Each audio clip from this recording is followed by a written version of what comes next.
دو حکم ہیں، ایک تو اس کی تعمیر کی جائے، اور دوسرا یہ کہ اس کو یعنی صاف رکھا جائے، یہ دو کام ضروری ہیں۔ اور ایک جگہ پر اللہ رب العزت نے تعمیر مسجد کو انما یعمر مساجد اللہ، ایک یعنی مسجدوں کی تعمیر کو ایمان کی علامت ذکر فرمایا ہے کہ یہ ایمان کی علامت ہے۔ اسی وجہ سے حضرات صحابہ رضی اللہ تعالیٰ عنہ مسجد کی تعمیر میں بڑا بڑھ چڑھ کر حصہ لیتے تھے۔ آتا ہے اپنا حضرت عثمان غنی رضی اللہ تعالیٰ عنہ کے بارے میں کہ جب رسول اکرم صلی اللہ علیہ وسلم کے وصال کے بعد انہوں نے اپنے زمانہ خلافت میں جب مسجد نبوی کی تعمیر نو کی تو لوگوں نے بہت زیادہ اعتراض اٹھائے۔ اعتراض اس بات پر نہیں اٹھائے کہ مسجد تعمیر کیوں کی، اعتراض یہ اٹھائے کہ حضور صلی اللہ علیہ وسلم جو تعمیر کر کے گئے تھے اس تعمیر کو ختم کر کے نئی تعمیر کیوں کی، حضور کی تعمیر ایک یادگار رہتی۔ تو حضرت عثمان غنی رضی اللہ عنہ خاموش رہے، لوگوں کا جب اصرار بڑھ گیا تو انہوں نے پھر لوگوں کو جمع کیا اور حضور صلی اللہ علیہ وسلم کے ارشادات سنائے کہ حضور صلی اللہ علیہ وسلم نے مساجد کی تعمیر کرنے کا حکم دیا ہے، اور حدیث پاک سنائی من بنا للہ مسجدا بنى اللہ بیتا فی الجنہ، کہ جو اللہ کے لیے مسجد کو تعمیر کرتا ہے اللہ اس کے لیے جنت کے اندر گھر تعمیر کرتے ہیں۔ اور اسی طریقے سے اب مسجد کی تعمیر دو طرح کی ہوتی ہے،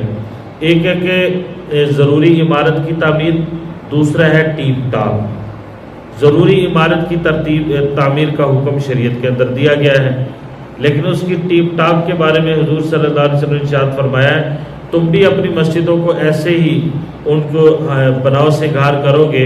جس طرح یہود و نصارہ کرتے ہیں۔ حضور یہ فرما کر گئے تھے کہ تم اپنی مسجدوں کے اندر اتنا بناؤ سے گھار کرو گے، ان کو اتنا یعنی کہ مزین کرو گے جس طرح یہودی اور عیسائی اپنے گرجا گھروں اور عبادت خانوں کو کرتے ہیں۔ تو یہ جو ٹیپ ٹاپ ہے یا پھر بناؤ سنگار ہے یا پھر اس کی یعنی تزئین و آرائش ہے، ان کا شرعی حکم یہ ہے کہ یہ کوئی ضروری چیز نہیں ہے، یہ کوئی ضروری چیز نہیں۔ حالانکہ ہمارے ہاں یوں ہوتا ہے کہ ان چیزوں پر لاکھوں روپے خرچ کر دیے جاتے ہیں اور دیگر جو ضروریات ہوتی ہیں ان کی طرف دھیان بھی نہیں جاتا۔ تو اس لیے ان چیزوں کو اب کچھ کسی نہ کسی درجے کے اندر اس کے بارے میں علماء گنجائش نکالتے ہیں۔ اس کی وجہ یہ کہ جب ہمارے گھر یعنی کہ اتنے خوبصورت بنے ہوں اور اللہ کا گھر خوبصورت نہ بنا ہو تو یہ بھی مناسب نہیں ہے۔ بہرحال جہاں ضرورت ہے وہاں لگانے کے بعد اگر بچ جائے، اور وہ بھی اگر اجتماعی مال وقف میں سے نہیں بلکہ کوئی ایک آدمی اپنی طرف سے کہہ دے کہ میں جی یہ تزئین یا یہ آرائش میں مسجد کے اندر کر دوں گا، اور اس کے لیے اس آدمی کی یعنی کہ بات یعنی ایک آدمی اس کے اندر کر دے، وگرنہ مسجد کی کمیٹی اس بات کی کوشش کرے کہ اجتماعی پیسوں میں سے جو ہے وہ ٹیپ ٹاپ کے اوپر خرچ نہ کرے۔ اجتماعی پیسوں میں سے مال وقف میں سے صرف مسجد کو مضبوط کرنے کے لیے استعمال کیا جا سکتا ہے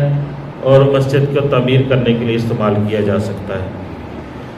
حضرت عثمان غنی رضی اللہ تعالیٰ عنہ نے مسجد تعمیر فرما دی، لوگوں کا اصرار بڑھ گیا کہ حضور صلی اللہ علیہ وسلم کی بنائی تعمیر کو